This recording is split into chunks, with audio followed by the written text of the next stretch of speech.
There you go, that is music from Fleetwood Mac, and we're talking to Sharon Corr about favourite music here. Sharon, amongst the things, by the way, in the last bunch of years, first of all, you haven't been around as chorus-wise the last while, and you've had a couple of kids, congratulations. Thank Everything you very much. fantastic, I presume. You love the life that way, but you do want to get back and play music, is that it?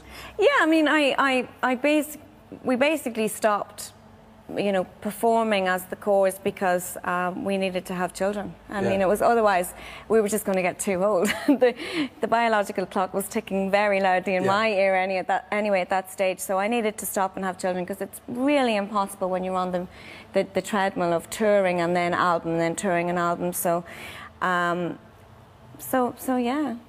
Okay, one of the pieces of music that you... something I wanted to say about all that time. I knew there was something. Yeah. The MBE. You got an MBE. Yeah. Was that cool, was it?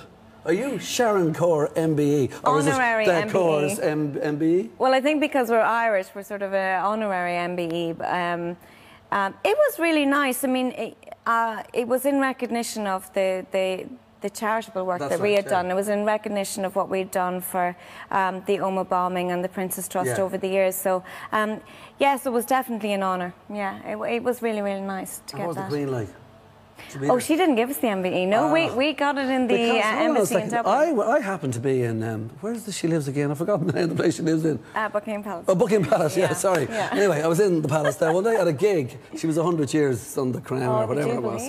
Jubilee, whatever many years it was, I don't know. And it was brilliant because it was about, I don't know how many people in the audience, about 2,000 or 3,000, 10,000, I don't know. And up on the stage, she comes out on the stage with her son, and standing on the stage right beside her is you guys, but standing in the middle looking like this is Ozzy Osbourne. And it was like, where's Sharon? And Sharon was sitting here beside me. It was the funniest thing I've ever seen. And you guys all there. You didn't get the MBE at that stage, was it? No, it was after. It was after that, was it? I think, it was after, it was a few years after. I'd forgotten what piece of music I mentioned. Did I say I was going to play a piece of music there? No, I didn't, no. No, Martin Hayes, that's what I wanted to mention next. Let's go right back to Martin Hayes and take it back to Aaron. What is it about Martin Hayes? I think he plays Irish music with his own particular style, and it's almost like the violin is another limb. And his intonation is absolutely incredible, but the phrasing is phenomenal. The way he plays those jigs and reels it's just phenomenal. And he was probably one of the only fiddle players that I wanted to be like. I just loved everything that he did, and it was just the emotion in the way that he plays is incredible. And you were playing the violin from the age of 6? Yeah. Were you made go to violin lessons and get to like it? Or I bet you must have hated it for a while, did you? I did, yeah, definitely. I mean, the thing about the violin is it's the type of instrument that only actually comes into its own after a couple of years of learning it, because the first time you pretty much sound like a cat, you know, being thrown around a room. It is pretty awful. But yeah, it was it always has actually been a love-hate relationship. The violin is a very, very difficult instrument, and if you let it go at for any length of time, you have to spend so much time making it up. Really? Yeah, you really do. But you could be a teacher with the violin now. You played with an orchestra with the violin, haven't you? I did. I couldn't be a teacher. I mean, I could probably teach what I know, but I'm not, you know, I don't have all the grades. I mean, I think I did to grade 7, but I was kind of one of those, I never did things quite the way they should be done. I never really fitted into the rules at all. All right, well then obviously what you're trying to say is that Sharon Corr is pretty good on the violin, but Martin Hayes is better. Oh yeah, absolutely.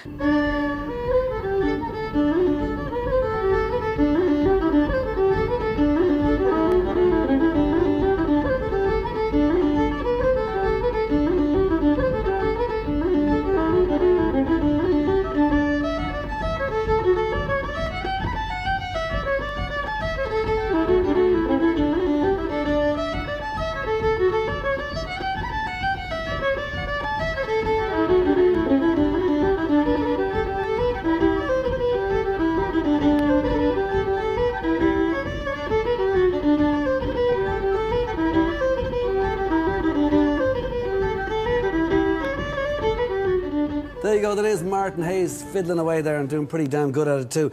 One of the things that you mentioned earlier on was a song, a specific song. You wanted to hear a specific song, which is from the Stranglers. Yeah. It was Golden Brown. I bet you it evokes a time for you or something, does it? It always reminds me of being sunny. Yeah, I think because the video was in sepia. Oh, I hadn't thought of that. Yeah, I think it was. Maybe that's why. But it's. I think what I loved about it was I heard words in the song that I'd never heard of, like Manchuria. All right. Yeah. And that's, you know, China, and it just sort of, it spoke of a world that I had yet to experience, or maybe could never experience, and it was just kind of like something really untouchable that you wanted to get to. Yeah, right, exactly. And I loved that, and then I loved the use of the harpsichord, because that was just so unusual in those days, and it's so unusual now. You don't hear it now either. Yeah, it opens with that too. Yeah. That's right. Yeah, well, that's two very good reasons to like a song, and this is it from the Stranglers, Golden Brown. Golden brown, texture like sun.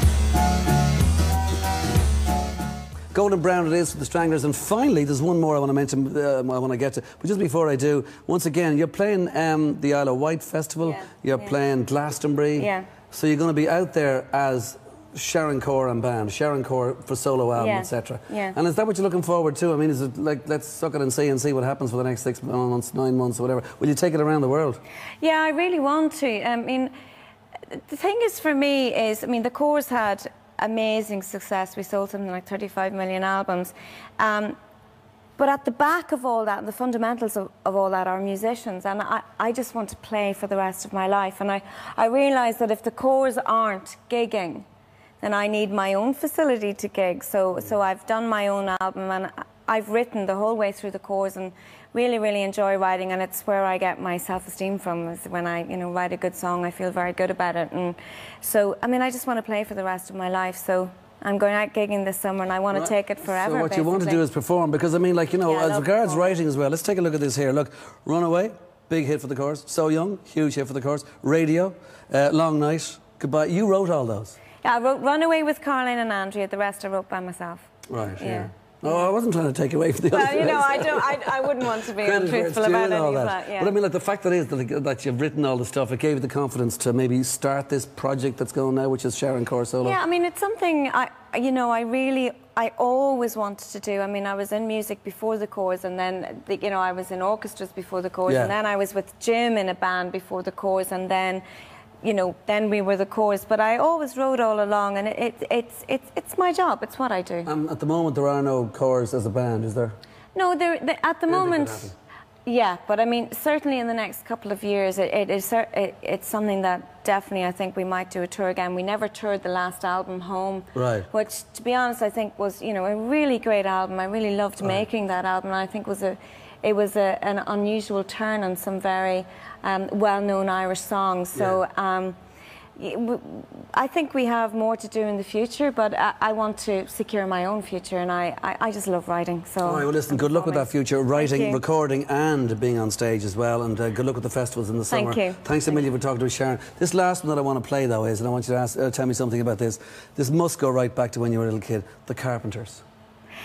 Yeah, the Carpenters were a major force in our childhood. They really were. I mean, my parents had a band together, and, you know, my mum sang like Karen Carpenter. My mum had an absolutely beautiful voice, and she hit the low notes with that resonance like Karen Carpenter. So they really were probably the theme tune to our childhood.